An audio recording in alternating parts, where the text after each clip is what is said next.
Oh, biggest IKEA in the world, nandito Kapromde.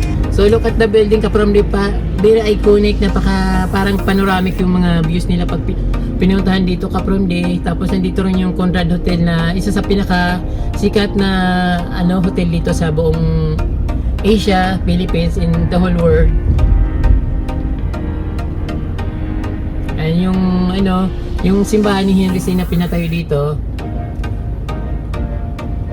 parang alam na alam ni Kapromde, no? Or nagiging purple paggabi dahil sa mga decorated na ilaw. Ayan. 5-star hotel siya mga Kapromde. Newest Hotel in Metro Manila. Biggest casino in Metro Manila also.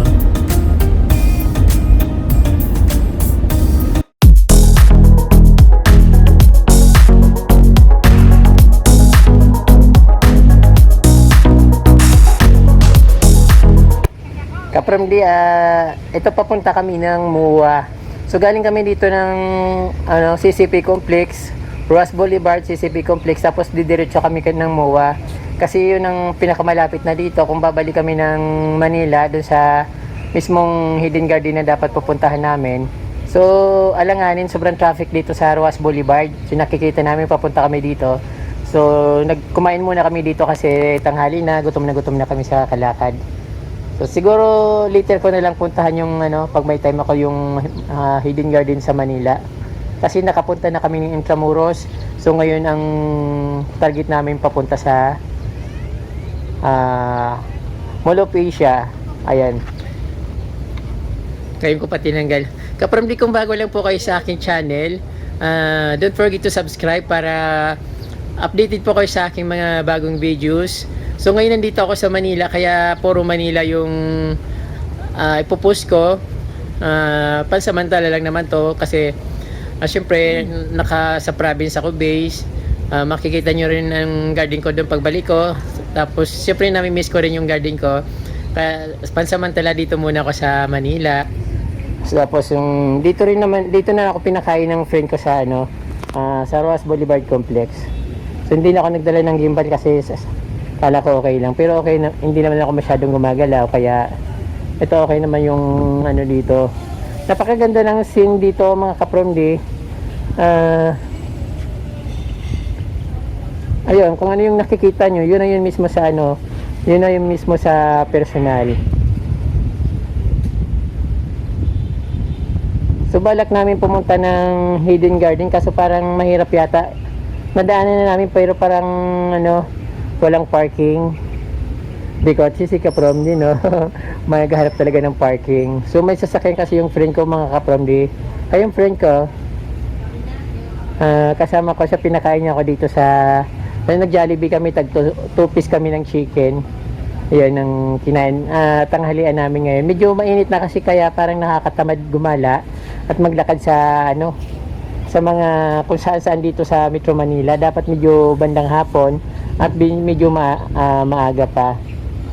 Kaya lang ito tinanghali na kami kasi sobrang traffic. Nakapunta na kami ng Intramuros. Tapos dito kami sa CCP Complex. Ayun. Siguro baka hindi namin marating yung yung Hidden Garden kasi yung parking nga doon parang alanganin. Kasi yung pagdaan namin parang hindi naman siya parang hindi halata na may garden kasi parang may mga nakapark, parang marami ang dating. Pero syempre malinis yung si Mayor Isko nagba-manage yun. Syempre talagang papalinisin niya yung, although hindi siya halata kapag medyo nasa kalsada kaya hindi mo makikita talaga. Kaya siguro tinawag na hidden. Yung natutumbok natin Kapromde yung yung tinatawag na Coconut Palace, yung ginawang office ni Vice President Binay dati nung siyang naging Vice President ng Pilipinas. Coconut Palace, yun ba yun? Ayan.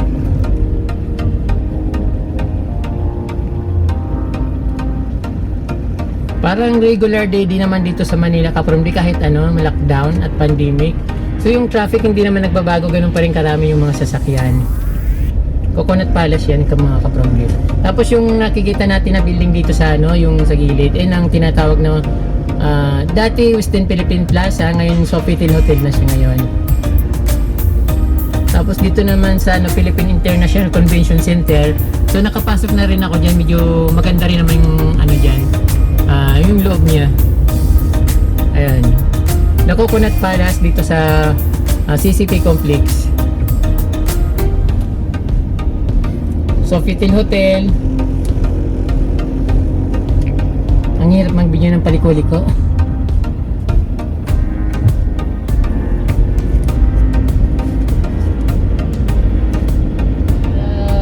Island Kapamdi yung nasa gitna ng kalsada, sa kabila may kalsada pa rin. So napakaganda ng mga halaman. Hindi ko lang alam kung anong tawag sa halaman na yan. Meron naman tayo niyan sa mga provinces. Sa mga bahay-bahay kasi parang isa-isa lang yung talim natin. Ganyan, pero dito talagang pinuno nila yung gitna ng kalsada. Dito yung mga mga cyber zone, yung mga call center dito. Ayan. Nasa tayo Kapamdi sa reclamation area ng Pasay City. Kung saan dito rin matatagpuan yung mga malalaking malls katulad ng Ayala Malls, ayun, Asia Mall. Tapos nandito rin yung mga casinos ng mga sikat katulad ng City of Dreams, Soleil. Ano pa ba yun? Yung sa Manila sa may airport, basta Kapamdi dito yung mga sikat na hotel, mga casinos. Yun, dito rin papunta ng Pugu, yung tinatawag na Philippine Offshore Gaming Operation ng ng Chinese.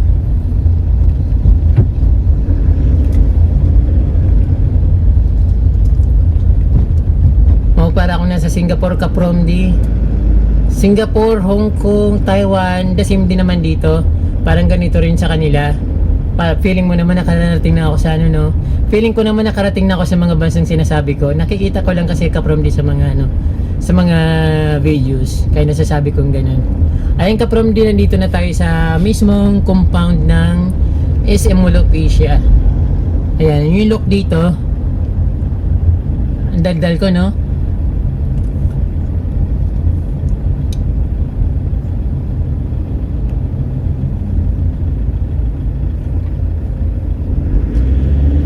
Mayroon ditong duty free, Lux ba tawag nun? Lux duty free, ito yung nandito. Ganda ng mga dito Kapamdi, yung train na parang balite. Ayan nadaanan natin. Nadaanan namin dito. So yung Globe, ito yung nasa sentro namin. Bali, ayun, nakikita na namin yung MOA dito. Napapaligiran dito ng mga condominium namin. Yun din naman mga sobrang high rise, kasi alam ko parang bawal dito magtayo ng matataas na building kasi reclamation area to. So ang ilalim nito dagat, tubig dagat yung ilalim nito, saka siguro maputik. Ayun Kapamdi, dito na tayo sa Globe ng Asia Mall. At nakikita rin dito yung anong tawag doon, yung Philippine Arena. Ayun, ang SM.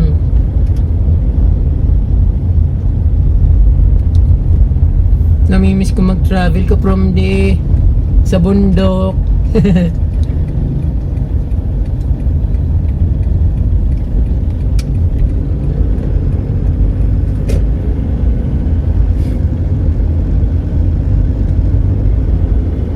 The Philippine Arena.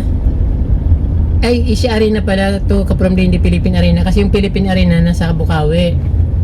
Ito naman, Small of Asia Arena. So, pag-ari ng Shoe Mart. Tapos dito yung, ano ba to? IMAX. Mayax ba yung tawag yun? Tapos dito, Kapamdi, alam ko may tinatayo dito yung napakalaking, biggest, anong tawag doon, boss? Yung pinakamalaki? Biggest IKEA in the world. Nandito Kapamdi. So look at the building Kapamdi pa. Very iconic. Parang panoramic yung mga views nila pag pinuntahan dito Kapamdi. Tapos nandito rin yung Conrad Hotel na isa sa pinaka sikat na hotel dito sa buong Asia, Philippines, in the whole world. Ayan yung ano, yung simbahan ni Henry C na pinatayo dito. Parang alam na alam ni Kaprom din, no? Ayan, napakaganda ng hotel dito.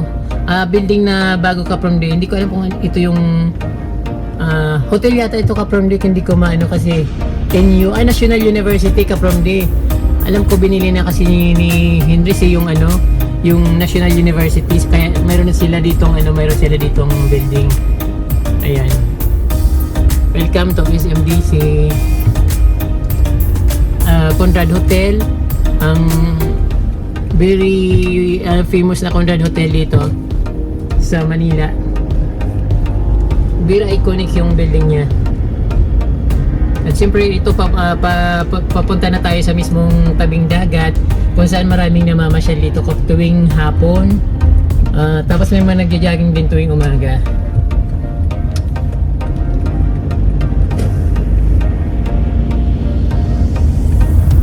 Ito yung pinakaharap ng Conrad Hotel mga Kapromdi. 5-star. As may Ferris wheel din dito sa tabing dagat. Ayan. Tapos yung IMAX theater, yung nakikita natin dito na silver na bilog na parang mala Araneta Coliseum yung bubong. So I think it's IMAX theater ng SM MOA.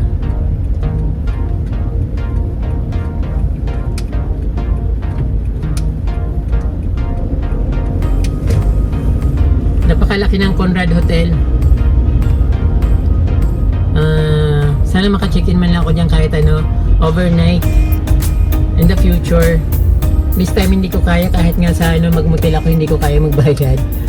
Natutuwa lang ako dito Kapromdi kasi masaya ako pag nakakita akong ganito karangyang mga tanawin kasi sa amin kasi puro bundok, puro kahoy, ilog makikita ko, mga huni ng ibon. Dito kasi Kapromdi yung parang nasa ibang bansa. Papunta na kami ng parking. Ayan mga Kapromdi, napakaganda dito sa Manila. So hindi mo masasabi na third world yung Manila kasi sobrang ganda ng scenery dito, lalo dito sa reclamation area. So hindi mo sasabi na parang mahirap ang Pilipinas. Hindi parang nasa ibang bansa ka, like Singapore, saka Hong Kong. Ayun nga, sabi ko nga parang pag nandito ka para ka rin nasa Taiwan, nasa Singapore, sa Japan. Parang ganun din kasi nakikita doon pag kukumpara mo dito. Pero siyempre sa ibang lugar, ibang places dito sa Manila, iba kasi yung dito scenery. Iba't iba yung makikita. Mayroon parang anong tawag doon, yung parang may pang mahirap na lugar, tapos mayroon din naman pang mayaman. So mostly naman dito sa mga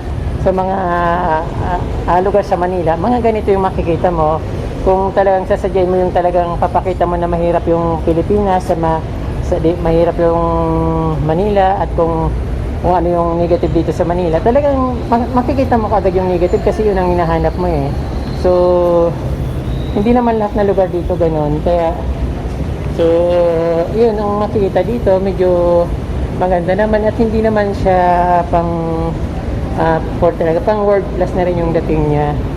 Katulad ng pinapakita ko sa inyo yung from CCP complex hanggang sa makapasok dito. So ang nakikita ganun yung maganda. Yung amazing place ng Metro Manila. Lalo ngayon summer, saka kunting-kunti lang yung ngayon dito Kapromdi.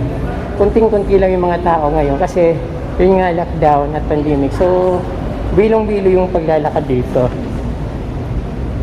Hindi ka maiinis kasi hindi siya crowded. So unlike naman sa kalsada, sobrang sobrang traffic naman sa mga kalsada. Kaya hindi ko alam kung saan pumunta yung mga tao sa kalsada kasi pagpunta mo dito sa malls, hindi naman ganun karami yung mga tao dito. Katulad yung nakikita nyo dito Kapromdi sa paligid ng MOA. So konting-konti lang naman yung mga tao, parang mabibilang mo lang sa mga kasalubong mo, mabibilang mo lang sa daliri. Ayan Kapromdi, nakita nyo yung scenery dito sa bandang reclamation area sa Pasay. So ito yung nakikita dito. maganda naman ka-Promdi. So mamimiss ko to pag uwi ko ng province. So ito yung laging papasok sa isip ko. But siyempre mas maganda yung pag nagsawa ka dito, pag taga rito ka, siyempre gusto mo pumunta sa nature. Gusto mong ma-relax, gusto mong ma-refresh yung ano mo buong isipan mo. Kasi dito ngayon parang nagiging crowded lahat. Puro sasakyan ang marinig mo, bosinan sasakyan, mga yung hangin na polluted maano mo dito. So ngayon samantalang sa province yung maano mo yung preskong hangin, mga hangin ng ibon at tunog ng mga ilog. Yung ka-Promdi, yung kaibahan dito kasi dito nga sasakyan yung narinig sa probinsya, mga kanta ng mga ibon at bagas-bas ng hangin na sariwang-sariwa. So ngayon ka-Promdi, pupunta naman tayo sa kabilang side para makita nyo naman kung ano yung nandito sa likod ng MUA. Although karamihan naman sa inyo nakarating na dito. Excited lang ako na ipakita sa inyo kung ano yung makikita dito sa Metro Manila, kung saan ako nakakarating.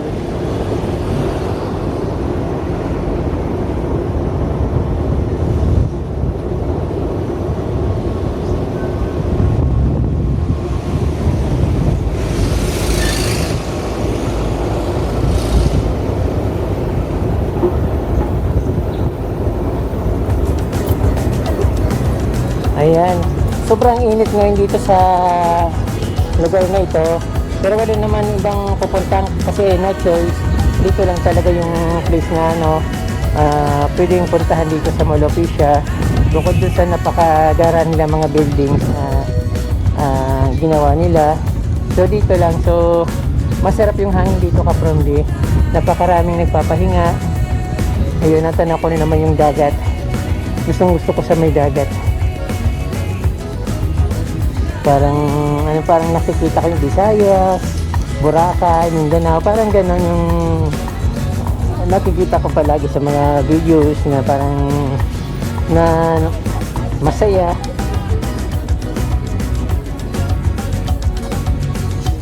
So ito yung makikita dito ka-Promdi.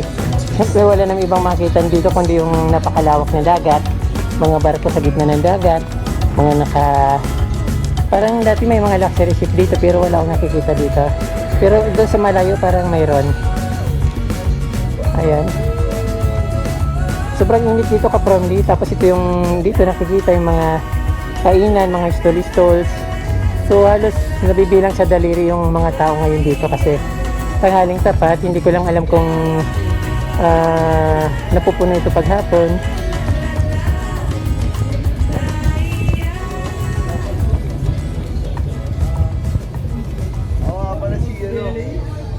Kamusta mga bossing? From Alabados, Bacoor, Cavite. Bacoor, Cavite. Maraming subscribers sa Cavite. Anong pangalan mo? I'm Jay Magkemisto and I'm 18 years old. 18 years old. Ikaw bossing? Pangalan ko po ano? Julius Cabrera. Julius Cabrera. Opo. Ikaw po? Joseph Cadores. Joseph Cadores. So panoorin niyo ako sa Certified Promdi channel. Marami akong subscribers sa Cavite, Tagaytay, mga ganun. Tracy Martires. Okay. Okay, thank you.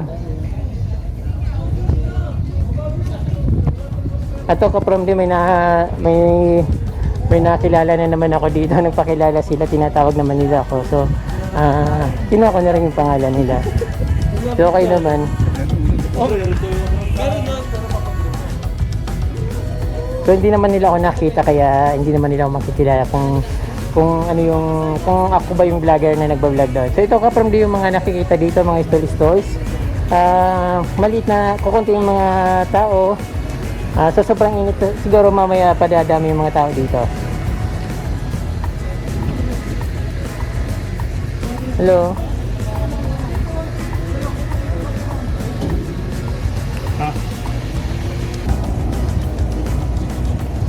Papabalik na ako sa main building kasi parang sobrang init. Galing na kami ng Shoemart, so pauwi na kami sa aming tinutuloyan na hotel. Kunwari lang hotel. Pero uwi na kami sa Quezon City doon sa friend ko. So kasama ko yung friend ko.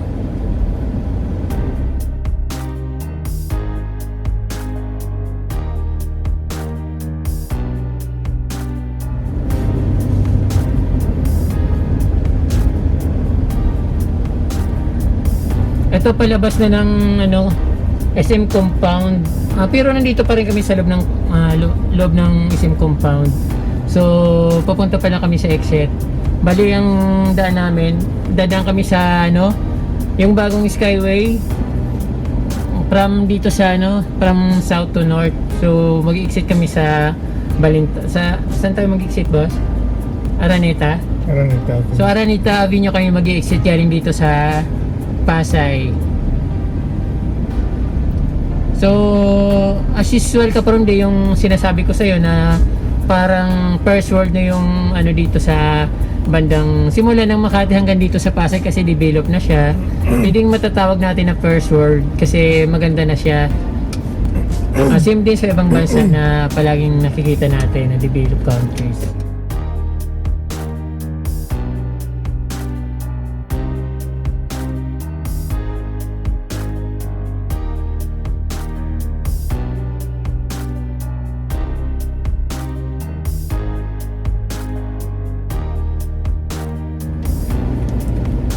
Galing dito Kapron Day, so didiretso kami sa ano, Diokno Boulevard yata ito.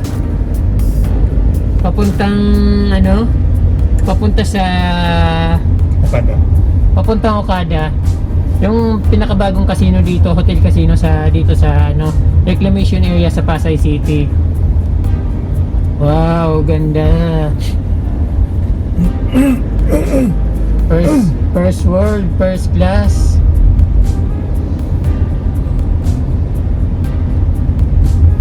Tapos nakikiayon sa amin yung panahon. Napakaganda ng weather ngayon. Yung langit napaka ano, yung sky is blue na blue. Wala man lang kaulap-ulap.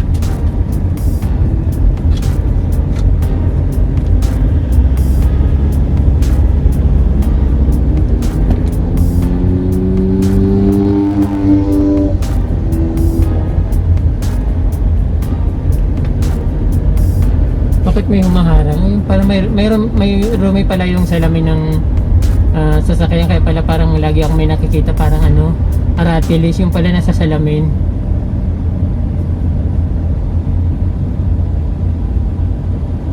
Max Building. Ito yata yung ano ng call center ng ano, Shoemart. Ito. Kasi that time nakapunta na ako diyan isang beses. Parang call center siya ng Shoemart. Napakaganda ng building nila, very ano, parang panoramic yung view. Unique siya.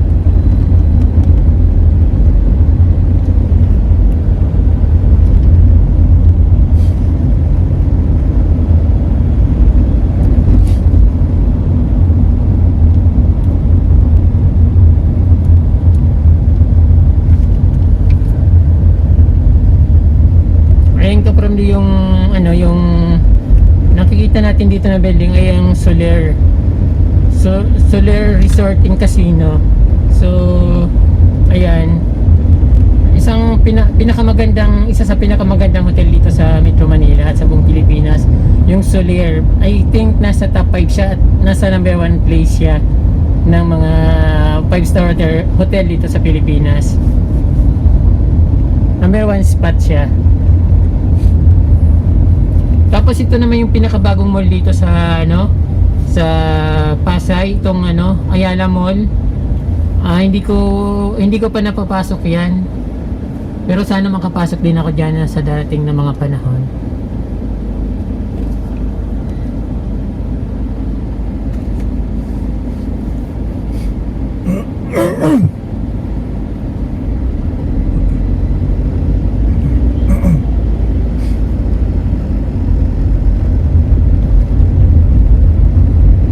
Ayan, Ayala Mall dito sa Reclamation area sa Ross Boulevard or Macapagal Avenue, fronting dito sa Diokno Boulevard. Ayan sa ano dito, open field. Tapos dito Kapron Day, nasa sentro natin yung malagagintong building ay ang Okada Resort, pinakabagong resort dito sa resort, parang resort, hindi resort world kasi yung resort world sa ano, sa airport yun. Ito yung Okada Hotel and Casino. So nakapasok na rin ako dyan Kapron Day, but nung that time nung pumasok ako dyan, hindi pa naman masyadong gawa. Parang soft opening pa lang siya, kaya hindi pa masyadong maganda yung loob. But siguro ngayon dahil matagal na yon, siguro na siya, develop na, fully develop na siya. Kaya yun, maganda pag dito, pag tuwing gabi, pag gawi kayo dito, napakaganda yung buong niya, yung gold na nakikita natin dito sa video, nagiging siya, kulay pink or nagiging purple pag gabi dahil sa mga decorated na ilaw. Ayan, 5-star hotel siya mga ka-Promdi, newest hotel in Metro Manila, at biggest casino in Metro Manila also.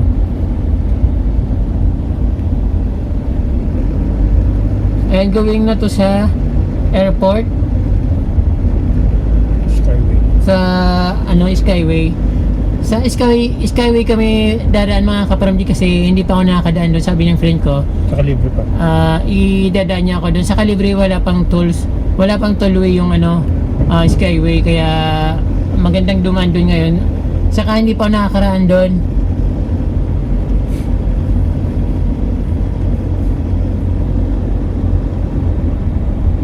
Medyo tabingi yata yung ko. Hindi napapantay yung cellphone ko. Ba't Hindi, gano'n? kailangan mo lang yun. Dahil yung sasakyan ng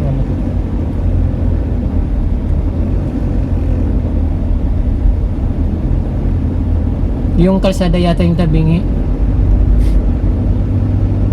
Kaya baka masyado nakita na.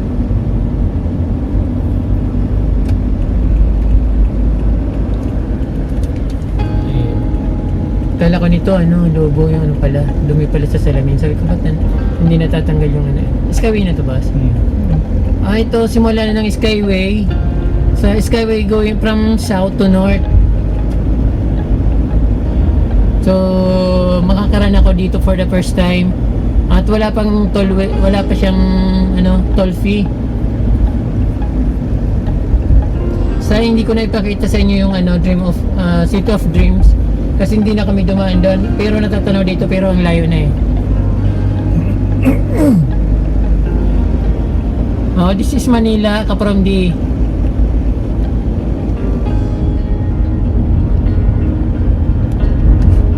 Yan. Mostly yung mga building na yan ay nasa yung pinakamatataas na building, ka-Promdi, ay nasa Ayala Avenue. Yung iba naman nasa Legazpi Village.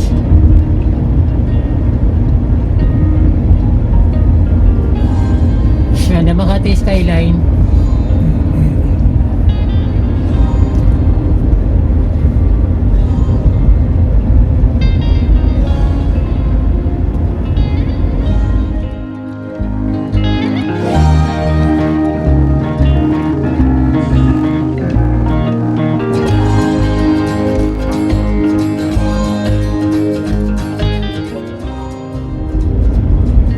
Pero hindi ko alam yung nasa taas kung saan galing siya.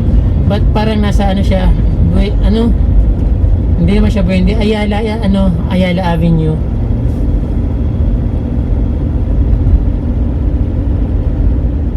Yung tingnan mo dahil kulay blue. Kasi river. Hindi Pasig River yun. Ano yan? Basta river yan. Kalsada rin yun eh. Hindi, river yun. San Juan. O yan, San Juan River.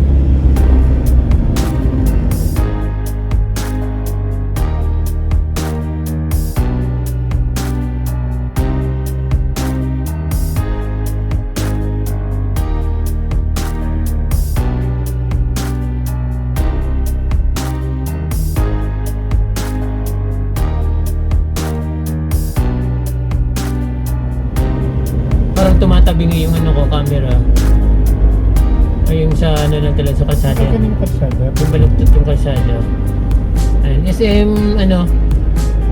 SM Properties.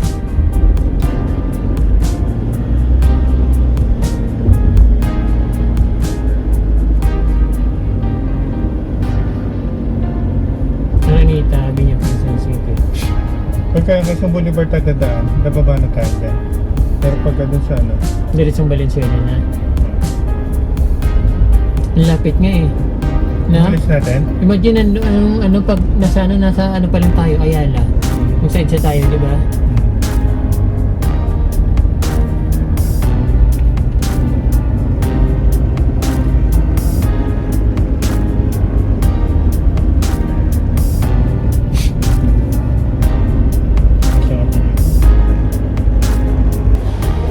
Ayan mga kapamilya, maraming salamat sa inyong panonood. Don't forget to subscribe on my YouTube channel.